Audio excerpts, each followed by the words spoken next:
How are you? Very good, thank you. Nice and to you? see you. I'm like that. Okay, we're going to mic you up, Jodie. Lovely. Are we ready? I'm ready. Okay. Jodie Kidd, great to meet you. Lovely to meet you too. Now, it's 5 minutes. You know the rules. Yes, I do. Not a second more, not a second less. Okay, I'll try and be as quick as I can. Are you ready? Yes, come on then. Time starts now. You have been a supermodel, Yep. a presenter. Yep. You've raced cars, Yeah. played polo. Yeah. Of all those things, what are you most proud of so far? A bit of jack of all trades. I would definitely be very proud of representing the country playing polo, doing the fastest lap round Top Gear, walking down the catwalks for all the amazing designers that I've worked for, and definitely being on Strictly for this length of time. I'm quite shocked. Let me ask you about Strictly. Are you enjoying it? I love it. I mean, it's a most amazing show.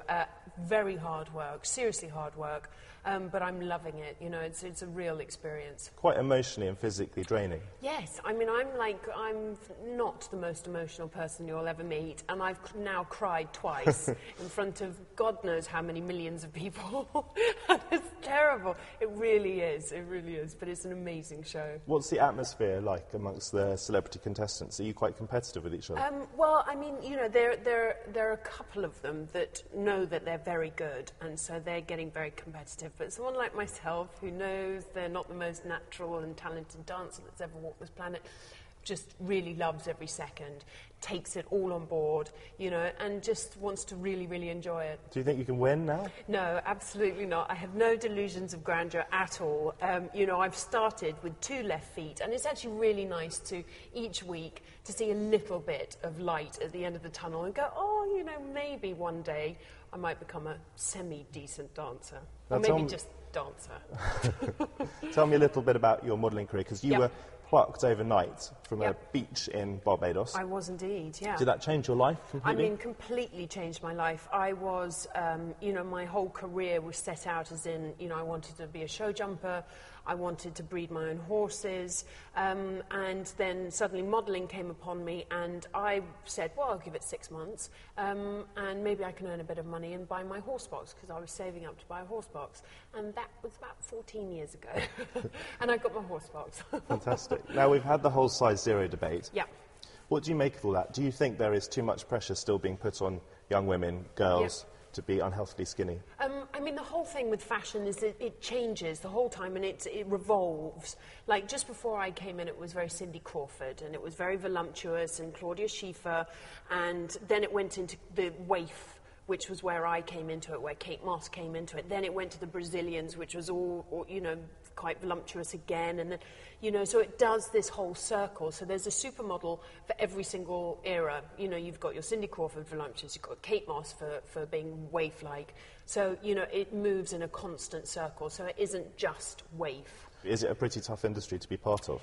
I was very lucky to come in and go quite high up. I think a bit lower down it can be very cutthroat, but it is an amazingly rewarding industry. You get to travel the world, you get to work with the most incredible people, and I feel very blessed and lucky to be involved in it. Did it give you a huge buzz seeing yourself on massive billboards around the world? I mean, it was very, very strange. I remember the first time going into Times Square and I was modelling a perfume campaign, and I saw my face up there and I just went, that's very weird, but amazing. I mean, the most incredible thing. Not many people can say that, can they? So I feel very lucky. Now, you're a woman of many talents. Tell me a little bit about the motor racing, because you've almost been professional, haven't you? Yeah, I did a semi-professional series for Maserati. I started with my Top Gear lap. I'd never been around a racetrack in my whole entire life, and went round and did the fastest time, and the Stig actually said to me, you've got some natural talent. So I went, I'm going to work on this a bit, got my racing licence, and then got picked up by Maserati, so it's been amazing. I'm going to rush you now because we are running out of time. Okay. Do you think there should be a female Formula One? Absolutely. I would have loved it for it to be me, but unfortunately the car would have been too long because I am 6'2". Tell me,